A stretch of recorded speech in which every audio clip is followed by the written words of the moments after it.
Bienvenidos a este programa especial ¿Qué sabía el Papa? Durante la próxima hora veremos un documental sobre lo que el cardenal Joseph Ratzinger hizo antes y después de ser elegido Papa sobre los abusos sexuales por parte de sacerdotes. Al final de este documental y para analizarlo nos acompañarán desde la Ciudad de México Rubén Aguilar Valenzuela, académico y autor del Pleito de los Papas.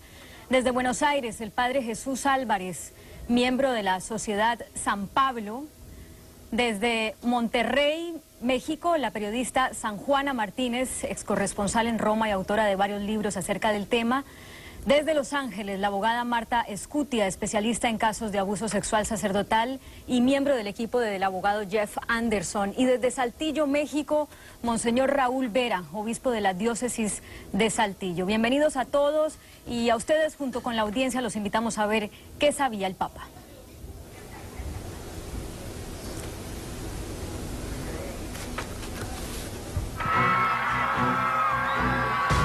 2008, un viaje que hizo historia.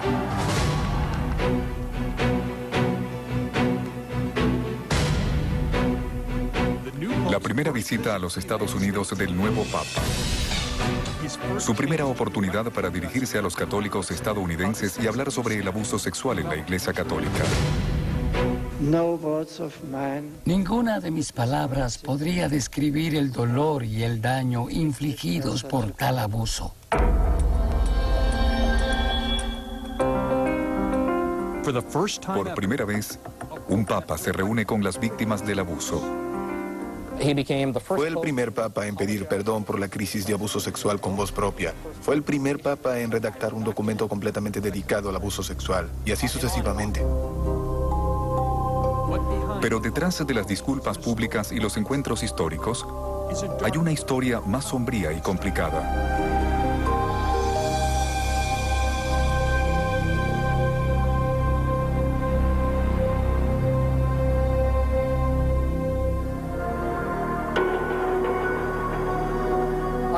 Creo que la respuesta compleja y frustrante es que el Papa Benedicto XVI es a la vez parte del problema y parte de la solución en ese tema. Joseph Ratzinger no fue ni es villano de la crisis de abuso sexual en la Iglesia Católica, de ninguna manera. Pero tampoco es el héroe. Él era parte de una cultura. David Gibson es reportero especializado en religión y biógrafo del Papa. El poder, la autoridad de la Iglesia y el derecho canónico siempre estuvo en sus manos para hacer algo. Pero siempre tomó la vía más lenta, la táctica de postergar. Es algo que creo que la gente aún espera que responda. ¿Por qué? ¿Por qué no hizo más? Por décadas antes de convertirse en Papa, Joseph Ratzinger fue un funcionario poderoso en el Vaticano quien más que cualquier otro, además del Papa Juan Pablo II, pudo tomar acciones decisivas para apaciguar la crisis de abuso sexual. Pero según dicen los críticos y muestran los documentos, la historia de cómo manejó los casos de pederastia es polémica, parte de una cultura de dilación y quizás obstrucción.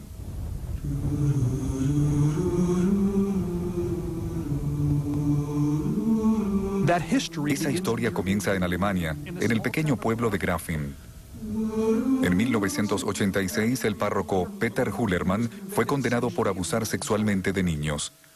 Pero tan impactante como el abuso mismo fue esto. Hullermann ya antes había abusado de niños y la jerarquía de la iglesia lo sabía.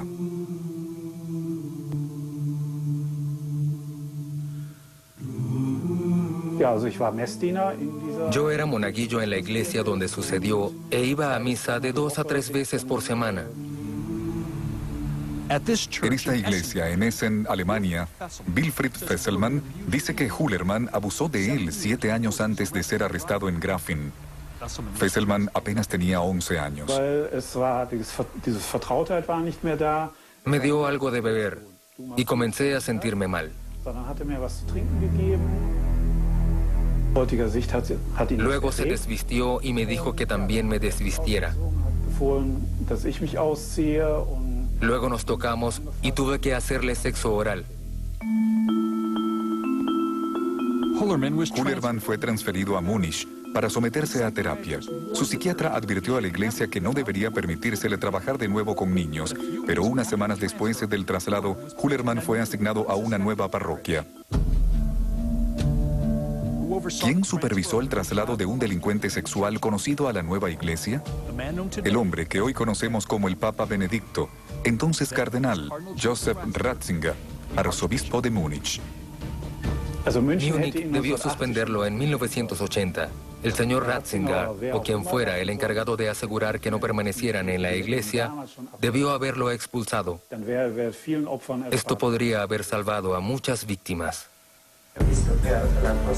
El Vaticano admitió que el cardenal Ratzinger aprobó el traslado de Hullerman a su diócesis en Múnich, pero dice que fue el asistente de Ratzinger quien asignó al sacerdote pederasta a una nueva parroquia. Una decisión que, según el Vaticano, Ratzinger desconocía. Esperábamos cambios. El monseñor Charles Scicluna, fiscal de la Santa Sede, trabajó con el Papa por años en los casos de abuso sexual. Cuando conversó conmigo en el Vaticano, fue su primera entrevista para televisión sobre el historial del Papa. Hablamos de una diócesis enorme, con un mínimo de 1000 sacerdotes. El arzobispo de Múnich-Freising debe delegar. Él delegaría sus decisiones y el seguimiento a otros. Eso es completamente entendible, pero de esos miles, apuesto a que no había muchos pederastas. Aspiramos que no. Es cierto, y probablemente es más fácil hacerle seguimiento a los pederastas. Mi pregunta para ustedes, ¿es posible que el cardenal Ratzinger pudo hacer un mejor trabajo en el seguimiento de los pederastas? Conociendo a Ratzinger, cuando delega algo, uno siente que es responsable. Es muy triste delegar cosas y que las ignoren. ¿Qué hacer? Es decepcionante. Si el cardenal Ratzinger en Múnich no supo del padre Peter Hullerman, debió saberlo. Es una de las responsabilidades de un arzobispo. Siempre se sabe dónde están sus sacerdotes. No estaba cumpliendo su tarea. Hullerman finalmente fue expuesto en 2006. No por la iglesia, sino por Wilfried Fesselmann, tras someterse a terapia. Lo busqué en Google e inmediatamente vi su nombre y supe que estaba trabajando con niños otra vez. Quedé totalmente sorprendido de cómo podía pasar algo así. El Vaticano afirma que cuando Ratzinger dejó su cargo en Múnich, también dejó atrás el problema de Hullerman. Es apropiado que una vez que se cuenta con un sucesor, la responsabilidad sea suya. ¿Dónde estaba Benedicto todos estos años cuando el sacerdote abusaba de otros niños? ¿Por qué no dijo nada? Cuando el escándalo de abuso sexual explotó en los años 80 y 90, ¿nunca quiso revisar el caso de ese tal Peter Hullerman? Quizás para ver dónde estaba. El Papa nunca ha mencionado el tema. ¿Cuántos sacerdotes pederastas más pudieron estar bajo su jurisdicción cuando estuvo en el arzobispado de Múnich? No lo sabemos. Tras 5 años como arzobispo de Múnich, Ratzinger fue promovido a una posición en el Vaticano donde se vería directamente involucrado en algunos de los más notorios casos de abuso sexual en los Estados Unidos.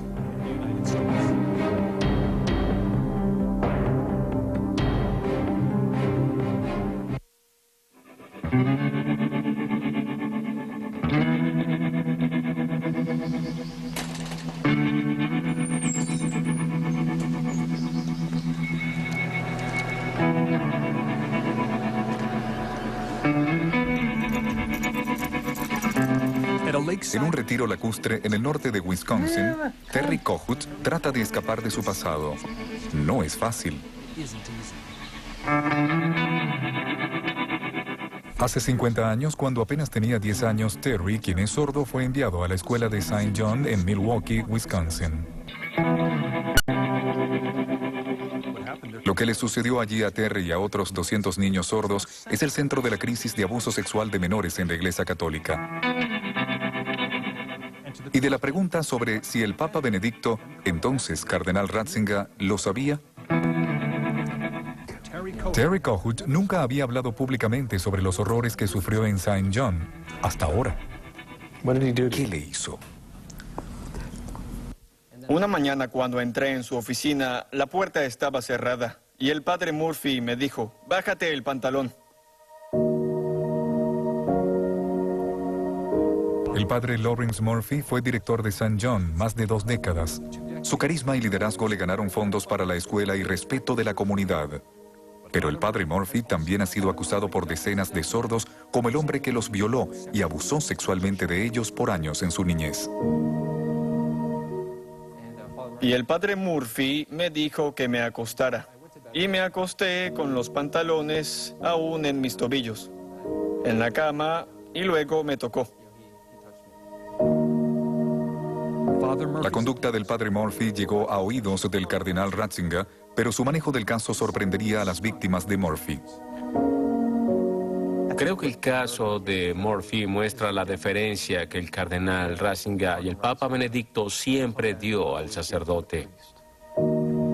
Lo que suceda en el tribunal. Hoy en día, Terry Kohut está demandando al Vaticano por lo que el padre Murphy le hizo en St. John. Su acusación es la primera en nombrar específicamente a Joseph Ratzinger, ahora Papa Benedicto. Hasta ahora, Terry Kohut solo es referido anónimamente como Ciudadano 16. En una exclusiva entrevista para CNN salió a la luz pública. Estaba confundido, no sabía por qué sucedía eso. Era un sacerdote. Trataba de entenderlo, no podía creer que un sacerdote hiciera eso. Desde 1950 hasta 1974, el padre Murphy abusó de hasta 200 niños sordos, según documentos del tribunal. Esta era la escuela St. John para sordos. Hoy funciona allí una escuela distinta, pero para tantos niños vulnerables y que no tenían voz, sigue siendo un lugar espeluznante. Allí fueron abusados y en ocasiones violados por el padre Lawrence Murphy. Se cree que el sacerdote seleccionaba como víctimas a los más vulnerables o a quienes ya habían sufrido tragedias en sus cortas vidas. Terry Kohut coincidía con ese patrón. Mi hermano se electrocutó. Murió cuando yo tenía 10 años. Y a los 11 años, mi padre se ahorcó. A los 12, mi perro favorito murió. Todo eso me destrozó y vi al padre Murphy y creí que sería como un segundo padre para mí. Pero para mi sorpresa, se aprovechó de eso.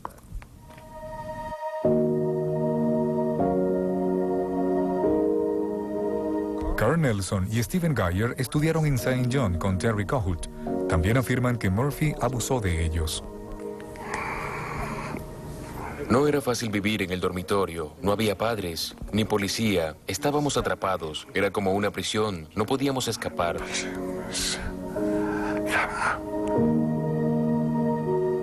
Carl Nelson era luterano, pero el padre Murphy lo ayudó a convertirse al catolicismo. Y luego comenzó a visitarlo de noche en su cama.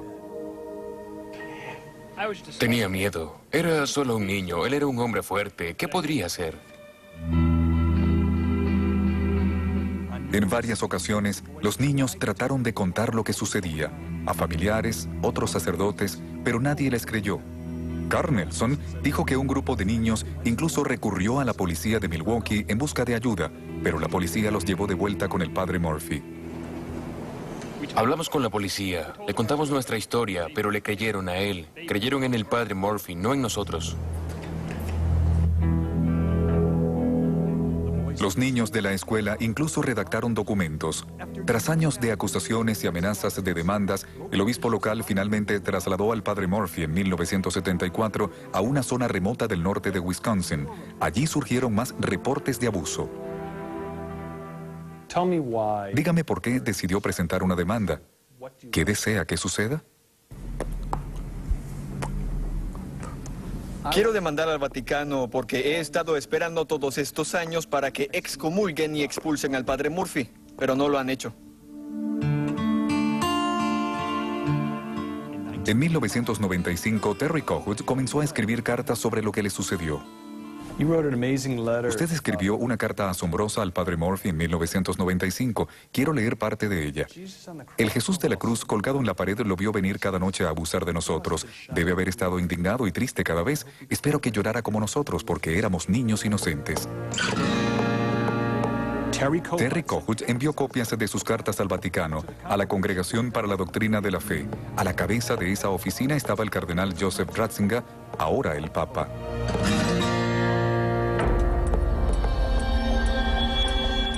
A continuación veremos lo que el Papa sabía y lo que hizo con el padre Murphy.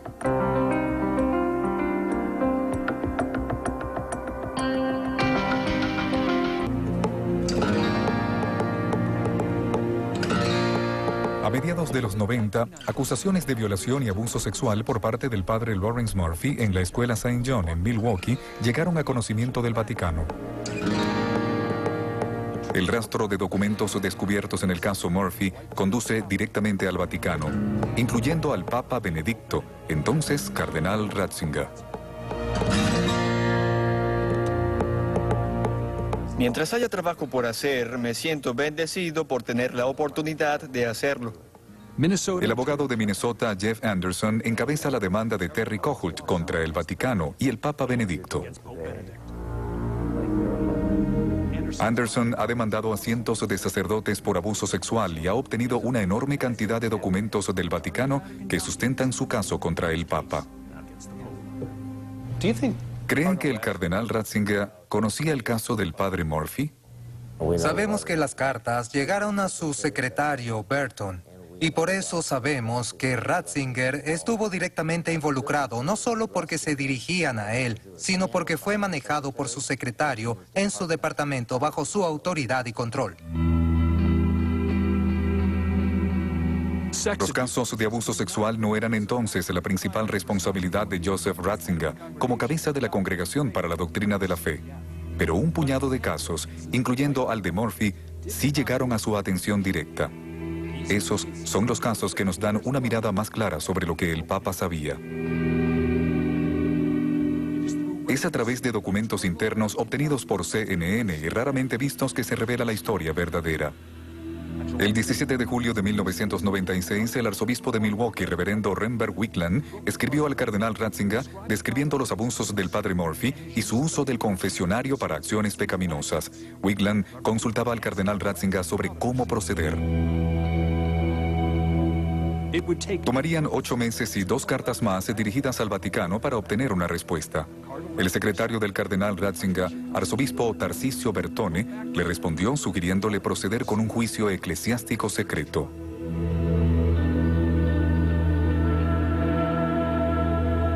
Luego, el padre envió una carta personal al cardenal Ratzinger afirmando que tenía 72 años y estaba enfermo. Decía: "Me he arrepentido de mis transgresiones pasadas y simplemente quiero vivir el tiempo que me resta en la dignidad de mi sacerdocio". Tras la carta personal del padre Murphy al cardenal Ratzinger, algo pareció cambiar. Las cartas desde Roma tenían un tono diferente, aparentemente más comprensivos con el sacerdote violador. El secretario del cardenal Ratzinger escribió al arzobispo Wigland pidiéndole dar cuidadosa consideración a medidas pastorales, como guía y supervisión, en lugar de un juicio. Wigland no estuvo de acuerdo. En mayo de 1998 viajó desde Wisconsin a Roma para reunirse con el equipo del cardenal Ratzinger. Las minutas de la reunión de la arquidiócesis afirman: "Quedó claro que la congregación no nos alentaba a proceder con una destitución formal". Finalmente, el 19 de agosto de 1998, arzobispo Wigland aceptó la sugerencia de la congregación de poner en práctica un plan pastoral y detuvo el juicio. Eso implicó que el padre Murphy siguió siendo sacerdote el resto de su vida. El 21 de agosto de 1998 muere el padre Murphy. A pesar de lo que les hizo a los niños sordos de las vidas que arruinó, nunca fue expulsado. Fue sepultado aquí con toda la dignidad y honores de un sacerdote de la Iglesia Católica con derecho pleno. Y viajé con el padre Ratzinger. El fiscal del Vaticano, Monseñor Charles Scicluna, afirma que entiende la frustración y la ira en el caso Murphy. ¿Se debió permitir al padre Murphy morir como sacerdote? Si el caso se hubiese decidido hoy con el conocimiento que tenemos, el juicio habría sido distinto. Hablamos de juicio humano aquí. ¿Fue fallido el juicio humano por parte del cardenal en este caso? No hablaría de fallido, porque es un juicio que requirió muchas reparaciones y escándalo en el sentido de que se esperaba una admisión pública de culpa y garantizar que el padre Murphy fuese colocado en un ministerio donde no constituyera un riesgo. ¿No fue un error en ese entonces? No lo calificaría de error. Lo llamaría un enfoque diferente para un caso muy difícil. Pero el abogado de Terry Kohut ve las cosas de manera diferente. Ese proceso está diseñado para una sola cosa, y es evitar el escándalo.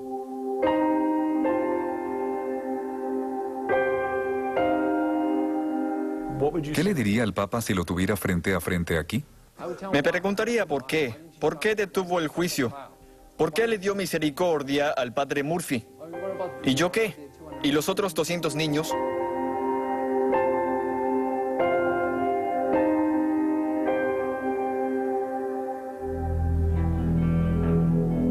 A continuación, otro caso de un sacerdote pederasta, con la firma del cardenal Ratzinger.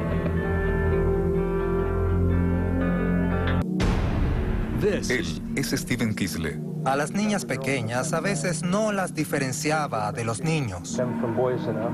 Sentenciado 2 veces por pederastia. Eso era un problema. ¿Tocó a jovencitas en el área de los pechos? Sí. Durante casi una década tras su primer arresto por abuso de menores, llevó el hábito de sacerdote católico. Vestía zapatillas deportivas, usaba una camisa con el cuello de cura, barba poblada y cabello despeinado. No era el típico sacerdote viejo y calvo.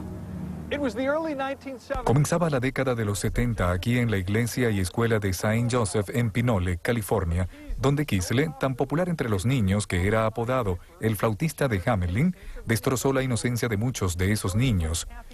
Niños como Kathy Thompson, quien afirma haber temblado de temor cuando Kisle se le acercaba.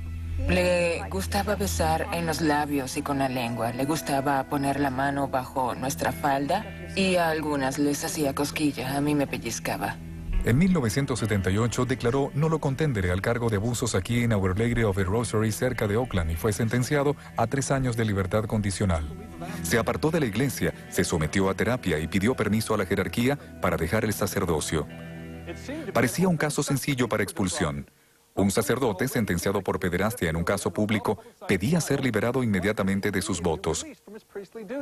Pero el Vaticano no se deshizo de Kisle sino hasta 6 años después. El tortuoso proceso fue documentado en una reveladora serie de cartas entre el obispo superior de Kisle, John Cummings, y la Congregación para la Doctrina de la Fe en Roma. En junio de 1981, Cummings exige que Kisle sea expulsado por tomarse libertades sexuales con niños de entre 11 y 13 años. Noviembre del 81. La congregación pide más información. Una semana después, Ratzinger asume el mando de la congregación. Febrero del 82. Cummings advierte a Ratzinger de un escándalo. Marzo del 82. La congregación responde: nada que informar. Septiembre del 82. Cummings escribe de nuevo. Octubre del 82. La congregación responde de nuevo: nada que informar. El padre Thomas Doyle, experto en asuntos de la iglesia, es ahora defensor de una de las víctimas. Este pareció un tema crucial y urgente para el obispo Cummings en el momento. El hecho de que continuara enviando cartas sin contar con el número de llamadas telefónicas que debió haber hecho. A lo largo de todo el proceso, Kisle siguió siendo sacerdote, aunque se le prohibió trabajar en una parroquia, una decisión que protegió a los niños, pero no redujo el empeño del obispo de expulsar formalmente a Kisle de la iglesia. Finalmente, tras 4 años de retardo, una respuesta de Ratzinger, su decisión: dilatar aún más. La carta de Ratzinger recomienda consideración cuidadosa que requiere mucho tiempo. Y si bien reconocía la grave significación del caso, decía que también era necesario considerar el bien de la Iglesia Universal. Estoy decepcionada de él. No puedo creer que dejara pasar eso y pensara no hacer nada por el bien de la Iglesia. ¿Y el bien de los niños? Es tan culpable como Kisle. Igual de culpable. Kisle siguió siendo sacerdote 1 año y medio más antes de que Ratzinger le permitiera colgar el hábito. ¿Por qué tardó tanto? El Vaticano afirma que las manos de Ratzinger estaban atadas por una orden general dada por el Papa Juan Pablo II que prohibía expulsar a sacerdotes de menos de 40 años. Kisle tenía 38. No tenía edad suficiente para satisfacer la política del Papa para la época y vieron eso como más importante que la urgencia de la situación, que requería apartar o al menos expulsar a un conocido delincuente sexual. ¿Puede entender por qué la gente, nuestro público, ve esto como una decisión de alguien que no está en contacto con la realidad? No vivimos en Marte, no. Pero suena como si así fuera. Sí, entiendo. El monseñor Scicluna sostiene que Kisle pudo haber sido expulsado mediante un juicio eclesiástico, un proceso que habría tardado años. Había un sistema, un procedimiento según el cual solo se podía reducir a alguien al estado laico después de un juicio penal. El procedimiento estaba allí. Era la decisión del obispo. Pero entiendo que los obispos buscaron una salida rápida, pues entiendo que el tiempo apremia en estos casos.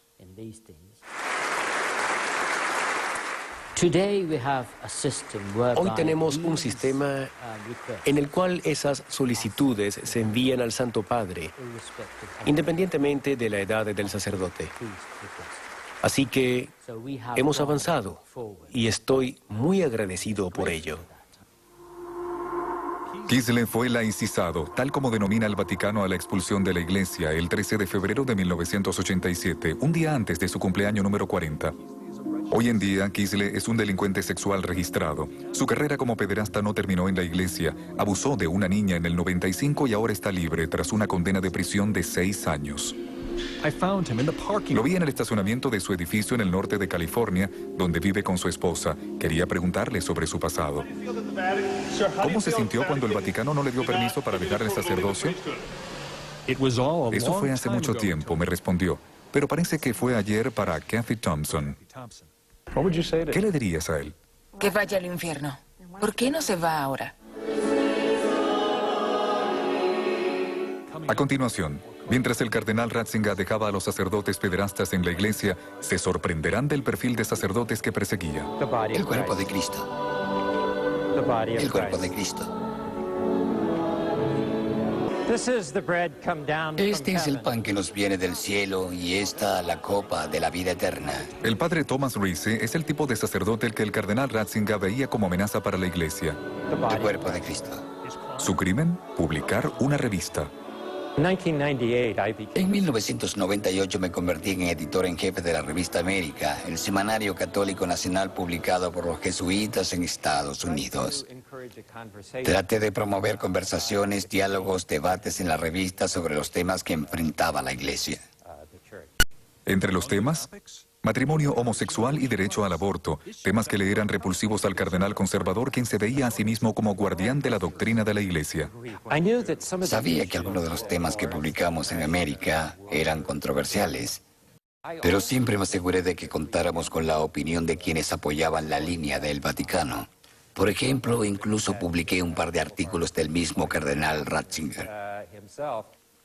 A pesar de eso, publicar opiniones que diferían de la línea de la iglesia se convirtió en motivo para despido a los ojos del cardenal Ratzinger. Es del conocimiento público que el cardenal Ratzinger pidió mi remoción.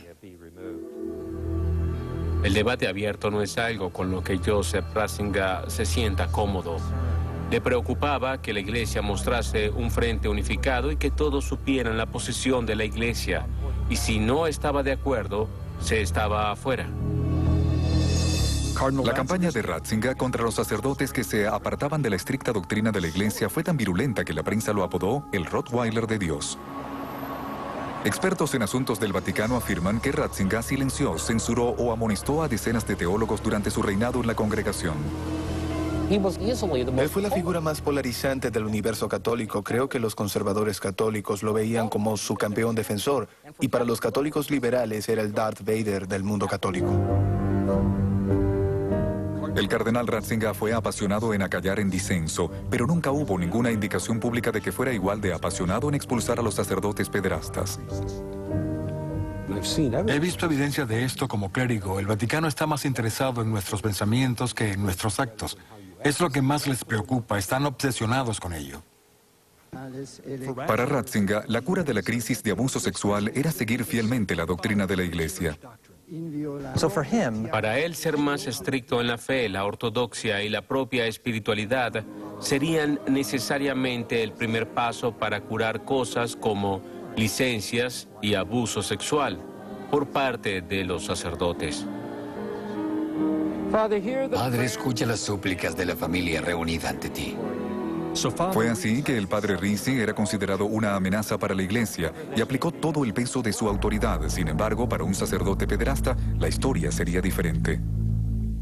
En 1989, el obispo Daniel Ryan condujo 45 minutos al norte de su diócesis en Springfield, Illinois, hasta este pueblo, Lincoln. Vino a visitar a uno de sus sacerdotes, un sacerdote que vivía aquí en prisión. En 1985, el padre Alvin Campbell se declaró culpable de varios cargos de abuso sexual de niños de hasta 11 años. Fue sentenciado a 14 años en prisión. Matt McCormick fue una de las víctimas del abuso de Campbell. Nunca paso por esta escuela, ni por esta iglesia. A partir del 7º grado, Campbell abusó de McCormick en la capilla de la escuela, la rectoría e incluso aquí. Este es el confesionario. Este es el confesionario. Y él se sentaba allí.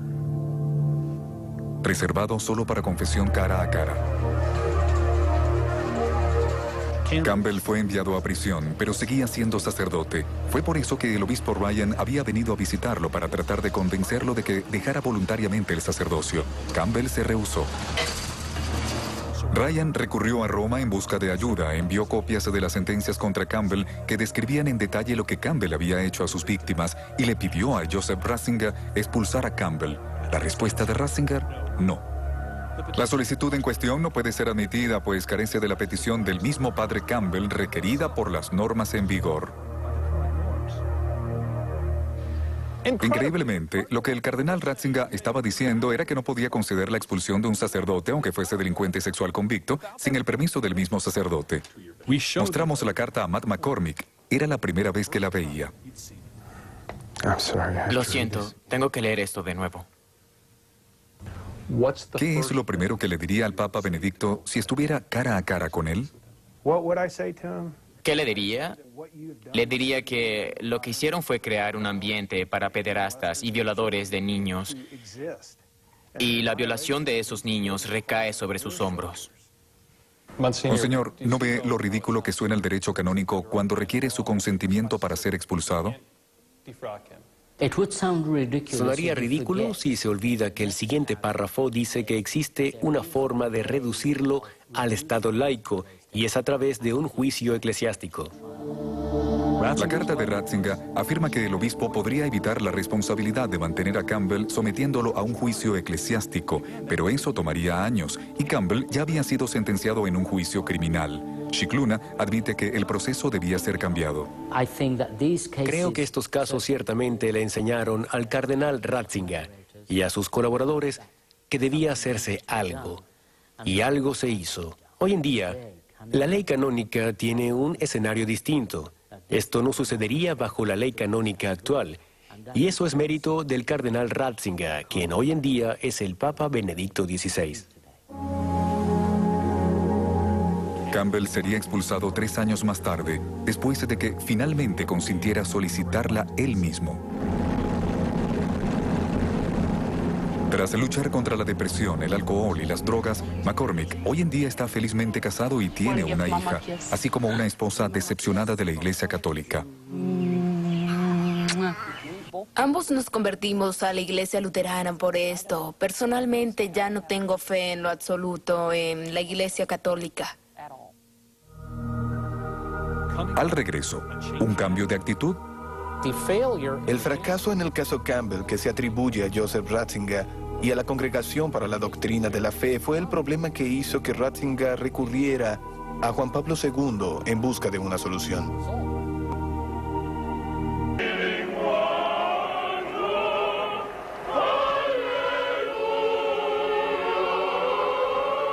Para 2001, la crisis de los sacerdotes pederastas comenzaba a ahogar a la Iglesia Católica, pero el Papa Juan Pablo II no la había enfrentado. Sacerdotes en todo Estados Unidos estaban siendo juzgados por abuso e incluso violación. Las demandas contra la Iglesia se acumulaban. Una diócesis en Texas fue obligada a pagar millones de dólares a las víctimas. La era de la negación claramente había concluido. Ratzinger finalmente convenció a su jefe de que había que comenzar a hacer algo. Sabía que la espada de Damocles, el escándalo mediático, estaba por caer. El Papa dio al cardenal Ratzinger y a la Congregación para la Doctrina de la Fe carta blanca para manejar directamente los casos de abuso sexual. John Allen cree que Ratzinger experimentó una especie de conversión. Al leer una y otra vez los expedientes de los casos y las detalladas notas en ellos, así como los testimonios de las víctimas, se convenció de que no todo era humo, que había fuero de verdad. Y desde 2001 en adelante, la Congregación para la Doctrina de la Fe se convirtió en la punta de lanza en el Vaticano para una respuesta más enérgica a la crisis. Aún así, Ratzinger parecía a la defensiva en público.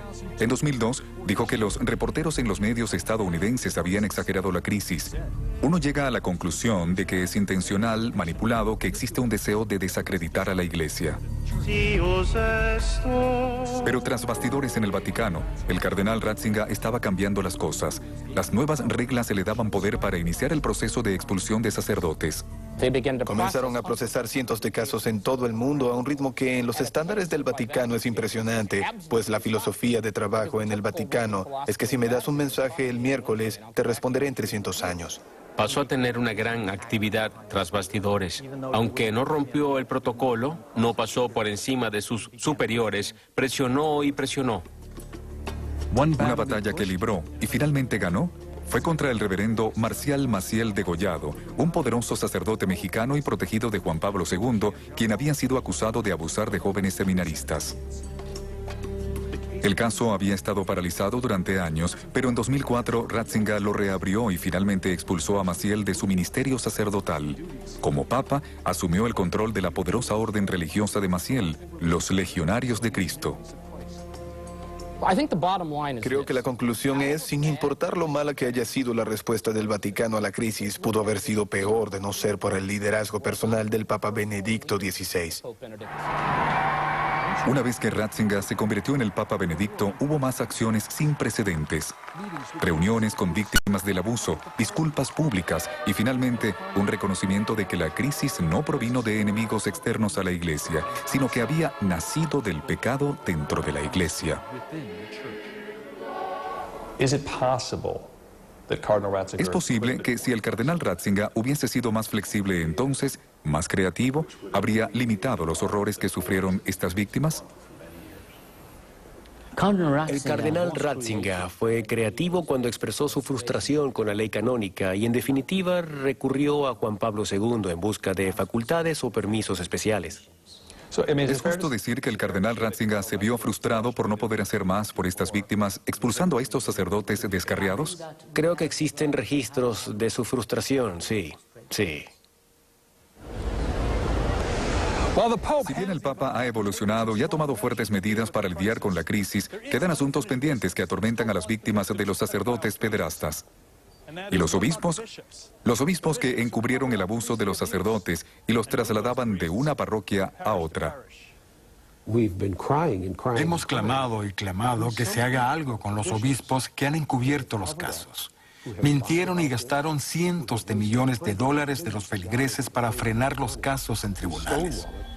Aún no han hecho nada acerca de estos obispos. Obispos como el cardenal Bernard Law de Boston, quien encubrió los crímenes de sacerdotes que abusaron de decenas de niños. A la larga, fue obligado a renunciar, solo para terminar como cardenal en Roma. Tiene un gran título, muchas comodidades y poder y autoridad verdadera en el Vaticano, a pesar de ser uno de los más notorios obispos de la era del escándalo. Gibson cree que el Papa nunca amonestará públicamente a los obispos. No quiere abrir esa caja de Pandora porque no quiere causar dificultades para sus compañeros obispos. Los obispos de la Iglesia son sus colegas. Ese es su círculo. Y quedan más asuntos pendientes. Aún ahora es difícil de creer que los sacerdotes acusados de abuso se escondan a plena luz en la iglesia. En este pueblo del sur de la India vive un sacerdote buscado por un fiscal estadounidense. Liz Neislos, de CNN, lo entrevistó. Joseph Heya Paul ha sido acusado de abusar de 2 niñas cuando era sacerdote en Minnesota. Huyó del país terminando en la diócesis de Uttarakhand. El obispo jefe de Heya Paul en Estados Unidos lo denunció varias veces a la antigua oficina del Papa, la Congregación para la Doctrina de la Fe, incluso mencionando la solicitud de extradición. Pero hasta el día de hoy, 6 años después de la primera acusación, el padre Heya Paul sigue oficiando y vive en una casa parroquial en la India. Sostiene que es inocente. Es mentira, es totalmente falso. Y afirma que las víctimas buscan dinero.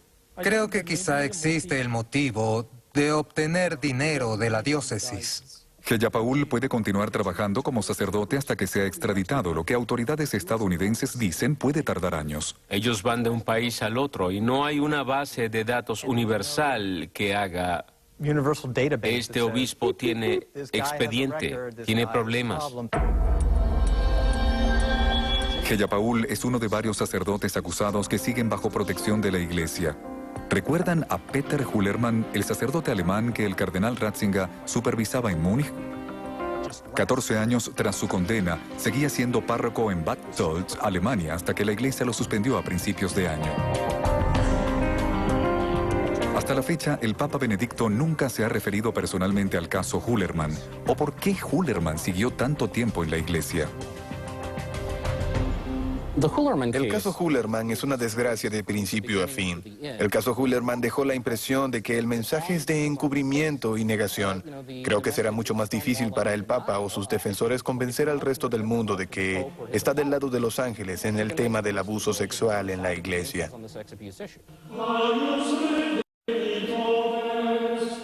Para expertos en asuntos del Vaticano, el Papa Benedicto puede ser visto como un reformista, el líder eclesiástico que más ha hecho para enfrentar la crisis.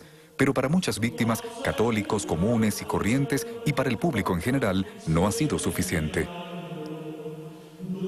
El asunto pendiente del abuso sexual no solo socava la credibilidad del Papa, sino que podría causar aquello a lo que ha dedicado toda su vida a combatir, que los católicos se desvíen de la fe. Si la credibilidad de los líderes de la iglesia se pierde, la gente no los escuchará y terminará haciendo lo que el cardenal Ratzinger más temía. Se apartarán de la iglesia y creerán lo que quieran creer. Al final, ese puede ser el peor escenario de todos, la pesadilla de Joseph Ratzinger, y hasta cierto punto, dado su historial, podría ser una realidad.